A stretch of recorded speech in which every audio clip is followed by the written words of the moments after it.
Hello everyone, welcome to Dinesh Science Solution, that is DS2. As we have almost finished our biological classification chapter, in last lecture we have seen kingdom fungi, ठीक है। तो अब हम देखेंगे viruses, viroids and lichens, ठीक है। ये last के टॉपिक है हमारे बायोलॉजिकल क्लासिफिकेशन के चैप्टर के। अब इसे हम देखेंगे ब्रीफली। अभी तक ये वायरसेस, वायरॉइड्स एंड लाइकेंस तो आए हैं, लाइकेंस हमने देखे किंगडम फंगाई में, ठीक है। ये वायरसेस क्लासिफिकेशन में क्यों नहीं आए ये हमें देखना है, ठीक है।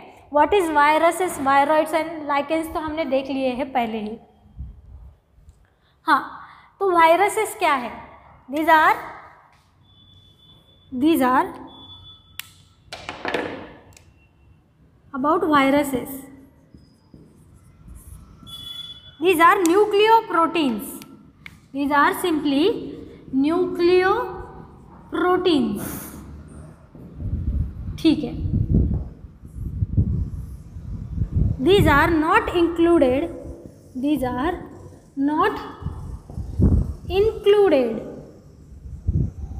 in R.H. Whitaker's 5 kingdom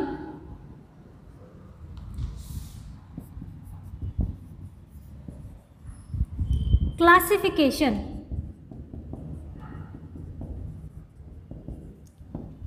क्यों? ये क्या है? ये जो हमने 5 किंगडम क्लासिफिकेशन देखा उसमें कहीं भी हमको वायरसेस नहीं देखने को मिले, ठीक है। तो ये क्या है? ये 5 किंगडम क्लासिफिकेशन में आते ही नहीं है।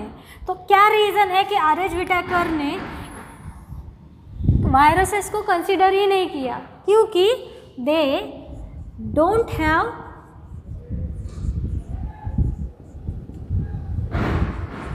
सेल, ठीक है। ना सेल वॉल है, ना सेल ऑर्गेनेल है, ना कोई सेल है, ठीक है। कोई सेलुलर स्ट्रक्चर नहीं है। Cell and cellular organisation. R H. Whittaker ने सबसे छोटे, ठीक है, सबसे स्मॉल साइज के जो ऑर्गेनिज्म है किंगडम मोनेरा में प्रोकैरियोटिक यूनिसेलुलर ऑर्गेनिज्म, सारे के सारे बैक्टीरिया जो एकदम स्मॉल माइन्यूट ऑर्गेनिजम्स है, माइन्यूट साइज के बैक्टीरियाज है, वो सारे उन्होंने किंगडम मोनेरा में डाल दिए, ठीक है। वहाँ पे भी ये फिट नहीं होते। क्यों? क्योंकि वो प्रोकैरियोटिक सेल शो करते हैं, ठीक है। इनके पास कोई सेल नहीं है, कोई सेलुलर ऑर्गेनिज्म नहीं है, ऑर्गेनाइजेशन नहीं है, ठीक है। तो ये क्या है? These are simply nucleoprotein. Nucleoproteins मतलब क्या? इनके पास है nucleic acid as genetic material surrounded by protein. बस इतना ही इनका स्ट्रक्चर है। क्या है? These are nucleoproteins. Nucleic acid आपको सबको पता होगा। न्यूक्लिक एसिड्स क्या होते हैं? न्यूक्लिक एसिड्स होते हैं डीएनए, आरएनए, ठीक है। ये है 2 न्यूक्लिक एसिड्स। हमारे पास क्या है? डीएनए है, ठीक है। तो ये न्यूक्लिक एसिड होता है, उसके बाद आसपास प्रोटीन स्ट्रक्चर होता है। कोई सेल नहीं है, कोई सेल वॉल नहीं है, सेलुलर स्ट्रक्चर नहीं है, कोई सेलुलर ऑर्गेनाइजेशन नहीं है। सिंपली क्या है? Due to having nucleic acid this acts as a viruses, ठीक है। अब ये एक रीज़न हो गया क्योंकि वो आर.एच. विटाकर के 5 किंगडम क्लासिफिकेशन में इन्वॉल्व नहीं है। सेकेंड रीज़न क्या है? कि उनके पास सेल नहीं है। पहला रीज़न हो गया। Second reason, these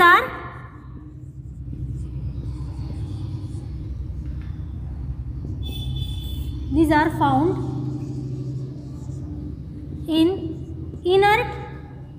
in an inert crystalline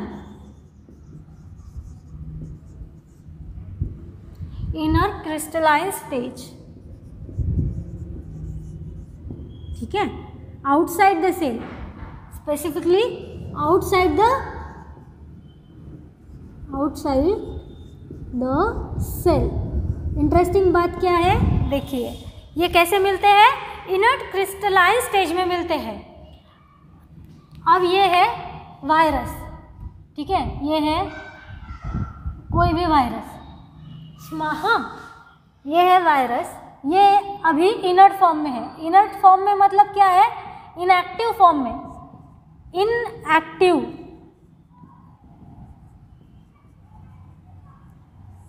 मतलब इसमें कोई एक्टिविटीज़ नहीं है, ना लिविंग है ना नॉन लिविंग है, ठीक है।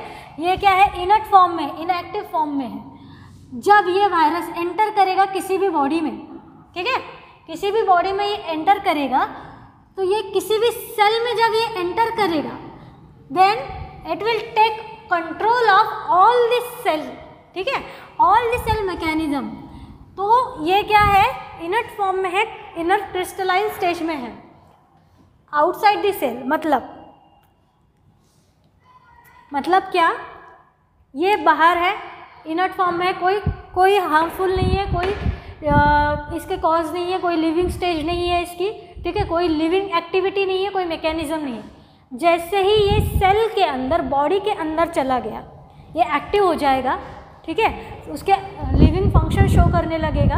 और जो पूरी बॉडी में वो घुसा है, जो सेल में वो घुसा है पर्टिकुलरली, उस सेल का सारा कंट्रोल, सारा मैकेनिज्म वो अपने अंडर कर लेगा, लाइक इलेक्ट्रिसिटी, ठीक है। अब इलेक्ट्रिसिटी वायर्स में अवेलेबल है, ठीक है, जब तक आप स्विच ऑन नहीं करोगे तब तक क्या है? फैन ऑफ रहेगा, चलेगा नहीं, टीवी चलेगी नहीं, ठीक है। लेकिन इसका मतलब इलेक्ट्रिसिटी वहाँ से चली गई है क्या? नहीं, इलेक्ट्रिसिटी वहाँ पे है, लेकिन जब तक आप उसे इंसर्ट नहीं करोगे तब तक क्या है? वो कोई एक्टिविटी शो नहीं करेगी, ठीक है। उसी तरीके से वायरसेस है।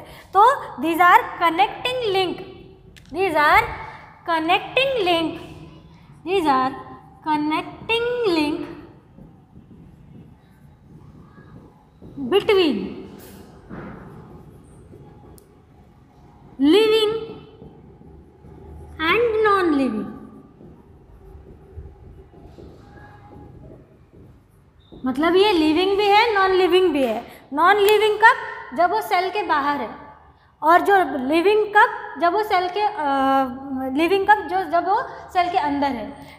दीज आर पैथोजेनिक, ठीक है, these are disease causing, these are disease causing to plants, animals and even bacterias also. These are disease causing, severe diseases होते हैं, ठीक है। These are connecting link living and non living. तो disease causing है, तो सबसे पहले इसे डिस्कवर किसने किया है? Viruses are discover by Pasteur in 1892। Pasteur ने क्या किया? Mosaic disease of tobacco, tobacco leaves में उसने कुछ अनयूजुअल लीव्स देखे, जहाँ पे क्या है? वाइट पैचेस भी दिखे उन्हें, लीव्स की कर्लिंग दिखी, कॉइलिंग दिखी, ठीक है। तो उन्होंने क्या किया? उनको पता चला कि कोई एजेंट है, कोई एक्सटर्नल एजेंट है, जिसकी वजह से ये जो लीव्स है क्या हो रहे हैं? कर्ल हो रहे हैं या फिर डिसीज हो रहे हैं। तो पास्चर ने क्या किया? Mosaic disease of tobacco plant के जो डिसीज को आइडेंटिफाई करने की कोशिश की। उन्होंने क्या किया? उन्हें लगा कि ये बैक्टीरिया होगा, ठीक है, ये जो एजेंट है, एक्सटर्नल एजेंट, जिसकी वजह से इनको टोबैको लीव्स में डिसीजेस हो रहे हैं, वो बैक्टीरिया हो सकता है। तो उन्होंने क्या किया?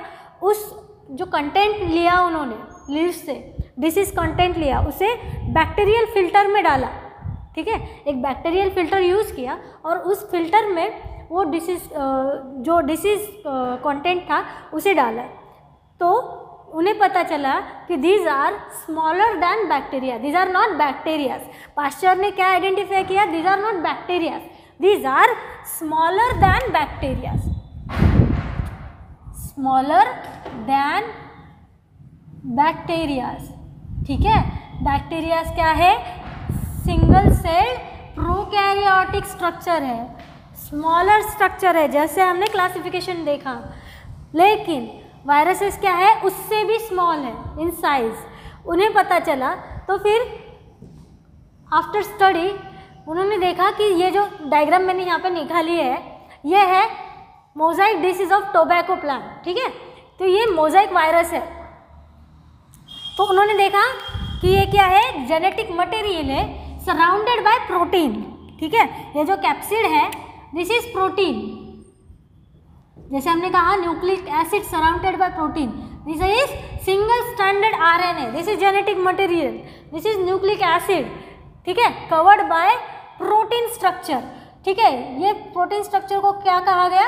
कैप्सिड। और ये जो सिंगल यूनिट है कैप्सिड का, सिंगल यूनिट, उसे कहा गया कैप्सोमियर। तो इस तरीके से पास्चर ने क्या किया, उस वायरस का स्ट्रक्चर आइडेंटिफाई किया। ठीक है, और उसने बताया कि ये जो वायरस है ये कैसा है, न्यूक्लिक एसिड है और उसके आसपास क्या है, सराउंडेड बाय प्रोटीन है। ठीक है, तो ये वायरस का स्ट्रक्चर और वायरस डिस्कवर किया सबसे पहले पास्चर ने। क्वेश्चन आएगा, virus is discovered by Pasteur. ठीक है, ठीक है। तो एम.डब्ल्यू.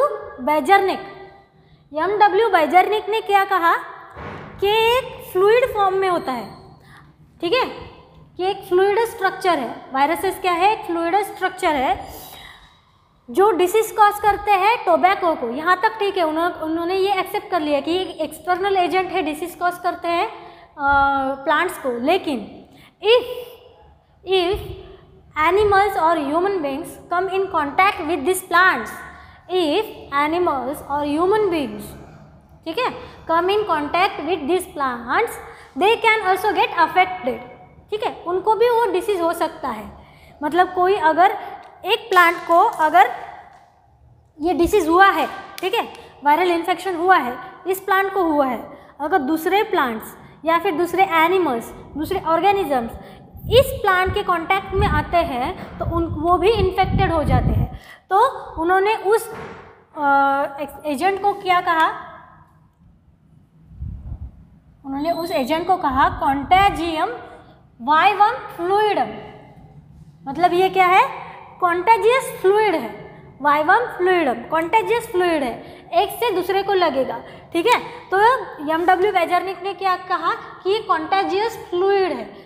फ्लूइड क्यों? क्योंकि ये सेल स्ट्रक्चर नहीं है, this is just a genetic material surrounded by protein. ठीक है, this is just a nucleic acid surrounded by protein. तो ये फ्लूइड फॉर्म में है और ये कॉन्टेजियस है, ये बेजर्निक ने कहा। W.M. स्टैनली ने क्या कहा, जैसे हमने देखा कि एक इनर्ट क्रिस्टलाइन फॉर्म में होता है, तो ये क्या है, इनर्ट क्रिस्टलाइन फॉर्म में तो होता ही है। बेजर्निक ने क्या कहा, सॉरी स्टैनले ने क्या कहा कि this is present in inert crystalline form. ठीक है, क्रिस्टलाइन फॉर्म में है, लेकिन and this crystals are largely made up of proteins. मतलब क्रिस्टल जो है, जो क्रिस्टल फॉर्म में ये प्रेजेंट है, वो जो क्रिस्टल्स है वो किससे बने हुए हैं, प्रोटीन्स। तो यहाँ पे सबने प्रूफ किया है, सबके स्टडी ने ये प्रूफ किया है कि वायरसेस कैसे बने, वायरसेस आर न्यूक्लियो प्रोटीन्स। ठीक है, सबकी स्टडी ने यही प्रूव किया कि these are nucleoproteins contagious. ठीक है, तो ये सब हो गया वायरसेस के बारे में। और ये हो गया टोबैको वायरस के बारे में, जो है single standard RNA surrounded by capsid, single capsomere. Capsid क्या है, प्रोटीन स्ट्रक्चर है। ठीक है, this is connecting link between living and non living. ठीक है, जैसे मैंने कहा कि ये इनर्ट क्रिस्टलाइन फॉर्म में होता है आउटसाइड दिस सेल। जैसे ही इसने सेल के अंदर एंटर किया, वो क्या करेगा, सारा का सारा सेल का कंट्रोल अपने हाथ में ले लेगा। ठीक है, ठीक है। तो वायरसेस, जैसे हमने कहा, they can cause diseases to plants, animals and bacterias also. ठीक है, they can cause diseases plants, animals and bacteria also.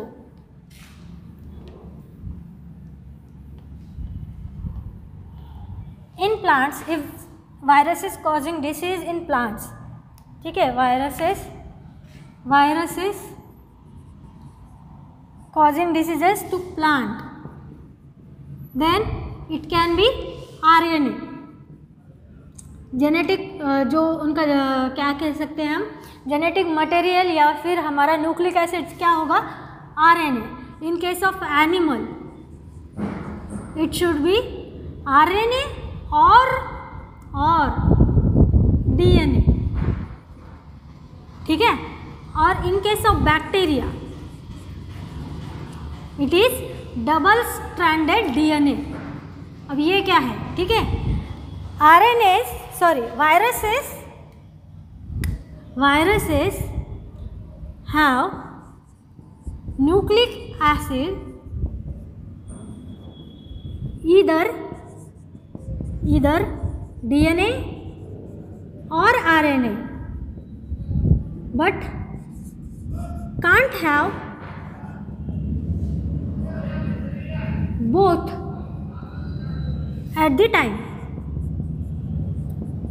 मतलब क्या, डीएनए और आरएनए एक साथ नहीं हो सकते हैं वायरसेस में। एक तो होगा डीएनए या तो आरएनए, ठीक है। वायरस का जो क्या है न्यूक्लिक एसिड है, एक तो डीएनए होगा नहीं तो आरएनए होगा, दोनों साथ में नहीं हो सकते, ठीक है। अगर प्लांट को ये वायरसेस कॉज कर रहे हैं तो ये उनका जीनोम क्या होगा, आरएनए होगा। अगर एनिमल को कर रहे हैं तो आरएनए कंटेनिंग या फिर आरएनए न्यूक्लिक एसिड वाले भी वायरसेस एनिमल को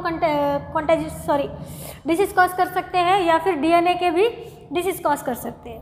बैक्टीरियाज में डबल स्टैंडर्ड डीएनए, बैक्टीरियाज में जो वायरसेस कॉज करते हैं उनका जो जीनोम होता है वो डबल स्टैंडर्ड डीएनए होता है। अब ये डबल स्टैंडर्ड डीएनए ये नॉर्मली कहाँ पे होता है, ह्यूमन बींग्स में। हमारा जो जीनोम है, हमारे अंदर जो न्यूक्लिक एसिड है वो है डबल स्टैंडर्ड डीएनए, ठीक है। तो जैसे यहाँ पे सिंगल स्टैंडर्ड आरएनए है, कहाँ पे, टोबैको वायरस में, ठीक है। तो बैक्टीरियाज में कैसा जीनोम होता है, double standard DNA like human beings, ठीक है, हायर एनिमल्स। अब बैक्टीरियाज में जो वायरस कॉज करता है उसका कुछ स्ट्रक्चर इस तरीके से होता है।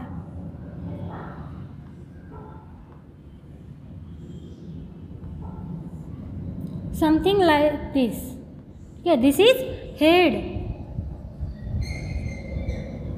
this is tail,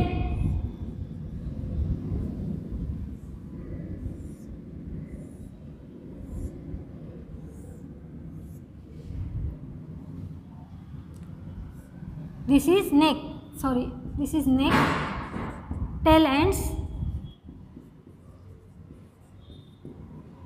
ठीक है। और इसके अंदर होगा nucleic acid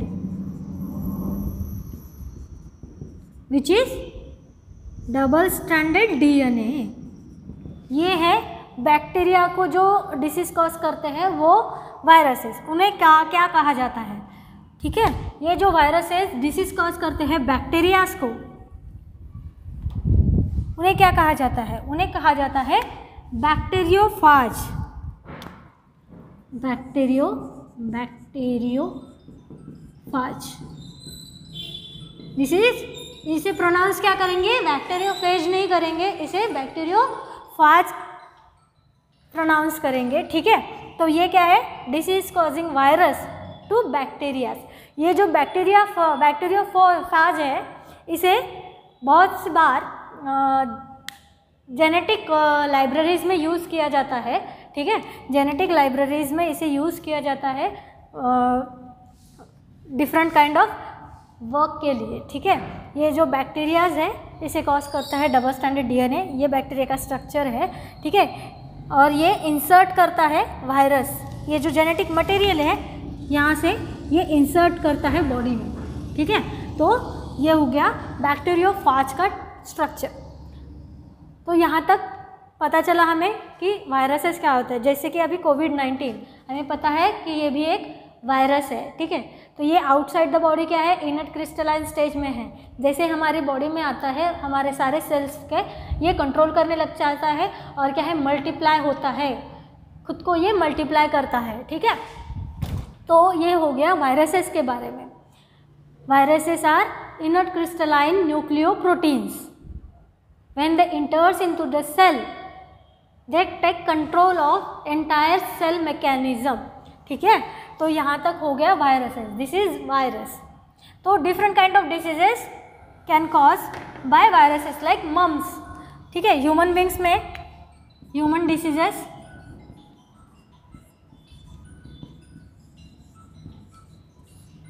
by viruses like mumps, गाल गुंड, ठीक है, यहाँ पे ये सोल हो जाता है, this is known as mumps. Smallpox, chicken pox,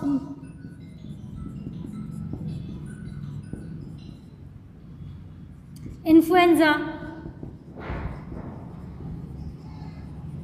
cold, common cold, हमें पता है कि वायरल डिसीजेस, वायरल इन्फेक्शन हमें बहुत बार हो चुके हैं, ठीक है।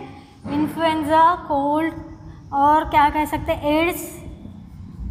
अब इसमें नया एग्जाम्पल भी हम ऐड कर सकते हैं, कोविड या फिर कोविड-19 या फिर कोरोना, ठीक है। तो ऐसे बहुत से डिसीजेस होते हैं जो वायरस कॉज करते हैं ह्यूमन बींग्स को। प्लांट्स में क्या होते हैं डिसीजेस? प्लांट्स में, in plants like Mosaic diseases, उस तरीके से मोजाइक डिसीजेस, लीफ कर्लिंग और रोलिंग, ठीक है। ऐसे बहुत से डिसीजेस प्लांट्स में भी होते हैं।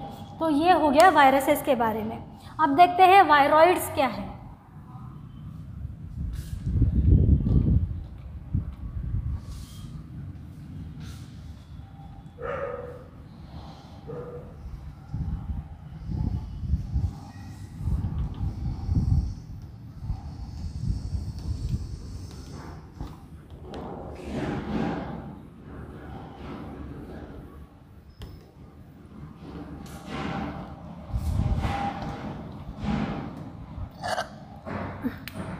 Viroids discovered by T.O. Denner, discovered by T.O. Denner, ठीक है।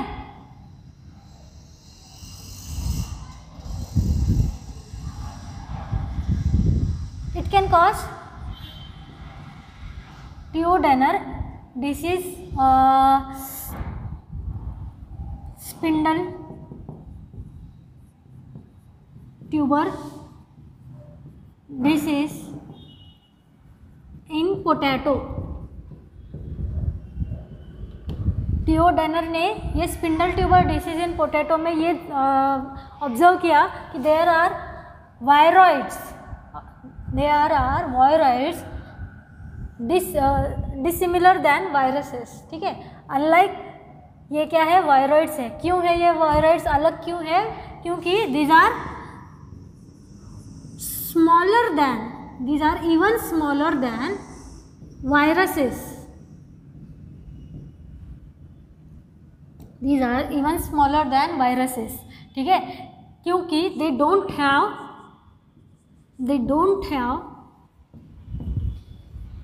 कैप्सिड्स। जो ये कैप्सिड है मतलब outer protein covering, protein cover, ठीक है। इनके पास जो आउटर प्रोटीन कवर है वो नहीं होता है, इनके पास बस न्यूक्लिक एसिड होता है। और मोस्टली कैसे होता है न्यूक्लिक एसिड? आरएनए होता है मोस्टली, ठीक है।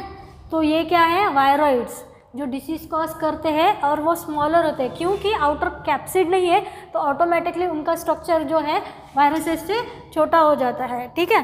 तो इस डिस्कवर किसने किया है वायरॉइड्स? टीओ डेनर ने, ठीक है। न्यूक्लिक एसिड होता है बस और आउटर प्रोटीन स्ट्रक्चर नहीं होता है, ठीक है। तो दीज आर वायरॉइड्स, ठीक है। तो अब हम देखते हैं साइजेस के हिसाब से। Bacterias are bigger than viruses in size, ठीक है। Bacterias are bigger than viruses in size and viruses even bigger than viroids in size. तो इनका जो साइज होगा कुछ इस तरीके से होगा, ठीक है। तो ये हो गया वायरॉइड्स। अब देखते हैं लाइकेंस।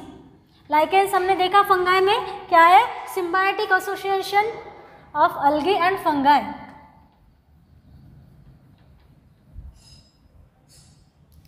क्या है lichens?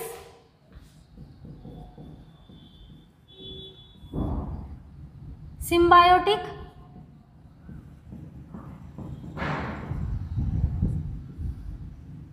relation of algae and fungi. Algae act as a phycobiont,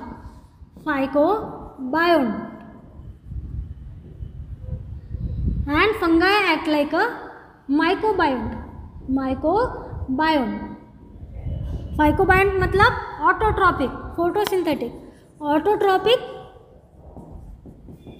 which is photosynthetic, ठीक है। mycobiont मतलब heterotrophic।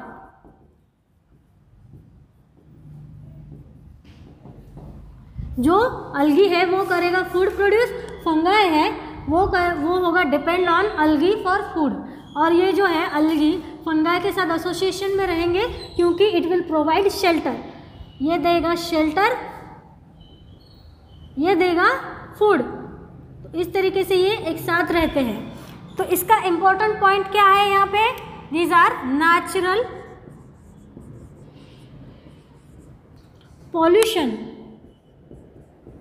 Pollution indicator. मतलब जो एयर पॉल्यूशन अगर कभी कहीं किसी एरिया में बढ़ गया, ठीक है, एयर पॉल्यूशन अगर किसी एरिया में बढ़ गया तो एयर में सल्फर डाइऑक्साइड का जो कंटेंट है वो बढ़ जाता है। तो ये क्या है, it act like a natural pollution indicator, ठीक है। अगर किसी एरिया में जो है लाइकेंस का जो नंबर है वो बहुत ज़्यादा है, किसी एरिया में लाइकेंस ग्रो कर रहे हैं बहुत ज़्यादा और वहाँ का एयर पॉल्यूशन बढ़ गया, तो वो क्या करते हैं, जो सल्फर डाइऑक्साइड होता है एयर का वो एब्सॉर्ब कर लेते हैं और क्या करते हैं, वो सल्फर डाइऑक्साइड एब्सॉर्ब करते हैं और उनकी जो ग्रोथ है वो वहीं पे रुक जाती है, ठीक है। तो वो क्या है, एक्स्ट्रा ग्रो नहीं करते, वहाँ के सारे लाइकेंस ख़त्म हो जाते हैं। तो वो जिस एरिया में लाइकेंस नहीं है, अदर फंगाइज है, नॉर्मल फंगाइज, लाइकेंस नहीं है, तो उस एरिया का जो एयर पॉल्यूशन है वो हायर होता है, ठीक है। तो इसीलिए उनको नेचुरल पॉल्यूशन इंडिकेटर भी कहा जाता है। मतलब जहाँ पे पॉल्यूशन ज़्यादा है वहाँ पे आपको लाइकेन बिल्कुल दिखने को नहीं मिलेंगे। तो इस तरीके से हमने देखा वायरसेस, वायरॉइड्स एंड लाइकेंस, ठीक है। Lichens are natural pollution indicator, ठीक है।